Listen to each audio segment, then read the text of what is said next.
वर्तमान समय में पूरे भारत में बेरोजगारी एक अहम मुद्दा बना हुआ है। और देखिए आज 17 सितंबर है और प्रधानमंत्री मोदी का जन्मदिन है। और आज सभी लोग जो है प्रधानमंत्री मोदी के जन्मदिन को जो है राष्ट्रीय बेरोजगार दिवस के रूप में मना रहे हैं। क्योंकि देखिए भले ही आप सरकार के समर्थक हों, भले ही आप भारतीय जनता पार्टी को सपोर्ट करते हों, लेकिन कोई भी व्यक्ति ऐसा नहीं दिख रहा है जो बेरोजगारी के मामले में भारतीय जनता पार्टी का समर्थन करे, भले ही वो भाजपा का समर्थक हो। देखिए बेरोजगारी के मुद्दे पर चाहे किसी भी पार्टी के आप समर्थक हों, चाहे आप भाजपा के हों, सपा के हों, कांग्रेस के हों या फिर किसी अन्य दल के हों, आपको जो है मिलकर एकजुट होना पड़ेगा और अपनी आवाज़ को बुलंद करना पड़ेगा। क्योंकि ये प्राइवेटाइजेशन का जो खेल चल रहा है, यानी कि जो आपका निजीकरण का खेल चल रहा है, इससे जो है सरकारी नौकरियां धीरे धीरे समाप्त हो जाएंगी। जब प्राइवेट सेक्टर में सारी चीज़ें चली जाएंगी, फिर उसमें देखिए मनमाना तरीके से उनका अपॉइंटमेंट होगा। और देखिए सैलरी तो होगी 25,000, साइन भी आपसे करा लीजिएगा स्लिप पे 25,000 रुपये का कि आपने 25,000 पेमेंट लिया है, लेकिन आपको सैलरी कितनी देंगे कंपनी वाले?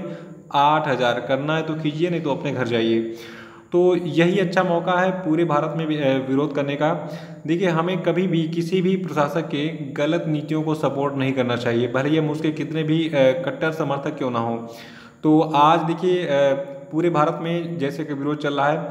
देखिए आज न्यूज़पेपर में एक डाटा निकला कि नौकरी की मांग कर रहे हैं 1 करोड़ लोग और उपलब्ध नौकरियां कितनी हैं? 1,77,000।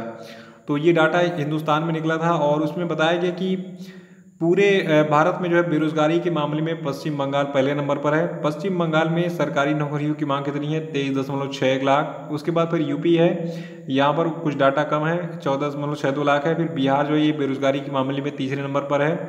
दिल्ली जो है आपका ये चौथे नंबर पर है। हरियाणा जो है आपका 5वें पे है। झारखंड आपका जो है 6ठे पे है और उत्तराखंड जो है आपका 7वें नंबर पर है।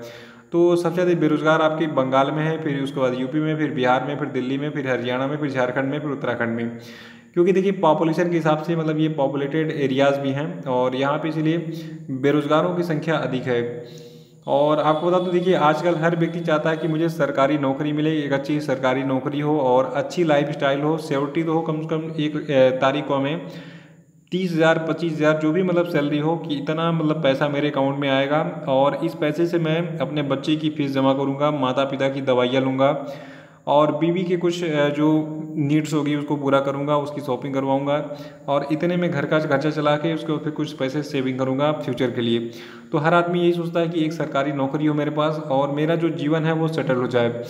तो देखिए ये तभी संभव है जब निजीकरण रुकेगा।